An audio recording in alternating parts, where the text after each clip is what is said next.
ಇನ್ನು ರೇಣುಕಾಸ್ವಾಮಿ ಕೊಲೆ ಪ್ರಕರಣದಲ್ಲಿ ನಟ ದರ್ಶನ್ ಸೇರಿದಂತೆ 7 ಜನ ಆರೋಪಿಗಳಿಗೆ ಹೈಕೋರ್ಟ್ನಿಂದ ಏನು ಬೇಲ್ ಸಿಕ್ಕಿತ್ತು ಇದನ್ನ ಕ್ಯಾನ್ಸಲ್ ಮಾಡಿ ರದ್ದು ಮಾಡಿ ಅಂತ ಸುಪ್ರೀಂ ಕೋರ್ಟ್ ಮೊರೆ ಹೋಗಿದ್ದಾರೆ ಪೊಲೀಸರು.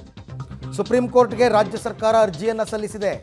ಜಾಮೀನು ಪ್ರಶ್ನಿಸಿ ಸುಪ್ರೀಂ ಕೋರ್ಟ್ಗೆ ಅರ್ಜಿ. ಬರೋಬ್ಬರಿ 1492 ಪುಟಗಳ ಕಡತವನ್ನು ಸುಪ್ರೀಂ ಕೋರ್ಟ್ಗೆ ಸಲ್ಲಿಸಿದ್ದಾರೆ. ವಕೀಲ ಅನಿಲ್ ನಿಶಾನಿ ಮೂಲಕ ಈ ಮೇಲ್ಮನವಿ ಹೋಗಿರ್ತಕ್ಕಂಥದ್ದು. ಮರಣೋತ್ತರ ಪರೀಕ್ಷಾ ವರದಿ, FSL ರಿಪೋರ್ಟು ಎಲ್ಲವನ್ನ ಸೇಮ್ ಚಾರ್ಜ್ ಶೀಟಲ್ಲಿ ಹೇಗಿದೆ ಆ ಚಾರ್ಜ್ ಶೀಟ್ ಅಂಶಗಳಲ್ಲಿ ಪ್ರಮುಖವಾದ ಅಂಶಗಳನ್ನು ಸುಪ್ರೀಂ ಕೋರ್ಟ್ ಗಮನಕ್ಕೆ ತಂದಿದ್ದಾರೆ.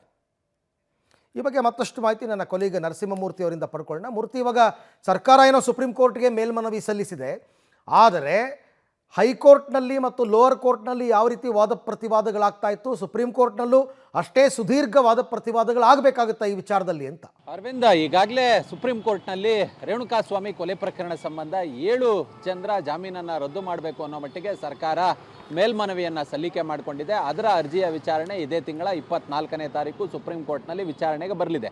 ಶುಕ್ರವಾರವಾದ್ದರಿಂದ ಬಹುತೇಕ ಅಷ್ಟು ಸುದೀರ್ಘವಾದಂತಹ ಸಮಯವನ್ನು ಸುಪ್ರೀಂ ಕೋರ್ಟ್ನಲ್ಲಿ ತೆಗೆದುಕೊಳ್ಳೋದಿಲ್ಲ. ಹೀಗಾಗಿ ಅವತ್ತೇ ಬಹುತೇಕ ಆರ್ಡರ್ ಬಂದರೂ ಕೂಡ ಬರಬಹುದು, ಇಲ್ಲವಾದಲ್ಲಿ ನೋಟಿಸನ್ನು ಇಶ್ಯೂ ಮಾಡಿ ಮುಂದೊಂದು ದಿನಾಂಕವನ್ನು ನಿಗದಿ ಮಾಡಬಹುದು.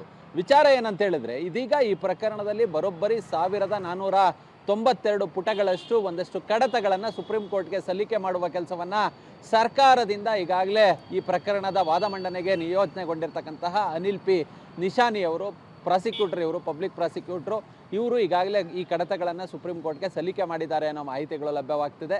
ಏನೇನಿದೆ ಆ ಕಡತದಲ್ಲಿ ಅಂತೇಳಿ ನೋಡಿದಂತಹ ಸಂದರ್ಭದಲ್ಲಿ ಇವರು ಆ ಕಾಮಾಕ್ಷಿಪಾಳ್ಯ ಪೊಲೀಸ್ ಠಾಣೆಯಲ್ಲಿ ದಾಖಲಾದಂತಹ FIR, ಅದಾದ ಬಳಿಕ ಇವರು ಇಂಟ್ರಿಮ್ ಬೇಲ್ ತಗೊಂಡಿರೋದು, ಹೈಕೋರ್ಟ್ ಬೇಲು, ಮತ್ತು ಲೋಯರ್ ಕೋರ್ಟ್ನಲ್ಲಿ ಇವರ ಜಾಮೀನು ಅರ್ಜಿಗಳು ತಿರಸ್ಕೃತವಾದಂತಹದ್ದು, ಇನ್ವೆಸ್ಟಿಗೇಷನ್ನು, ಆ CDR ರಿಪೋರ್ಟ್ಗಳು, ಮತ್ತು FSL ರಿಪೋರ್ಟ್ ಏನಿದೆ, ಪೋಸ್ಟ್ಮಾರ್ಟಮ್ ರಿಪೋರ್ಟ್ ಏನಿದೆ, ಹೀಗೆ ಸುಮಾರು 15 ಡಾಕ್ಯುಮೆಂಟ್ಸ್ಗಳ 1492 ಪುಟಗಳಷ್ಟು ಕಡತಗಳನ್ನು ಸುಪ್ರೀಂ ಕೋರ್ಟ್ಗೆ ಸಲ್ಲಿಕೆ ಮಾಡುವ ಕೆಲಸವನ್ನು ಮಾಡಿದ್ದಾರೆ.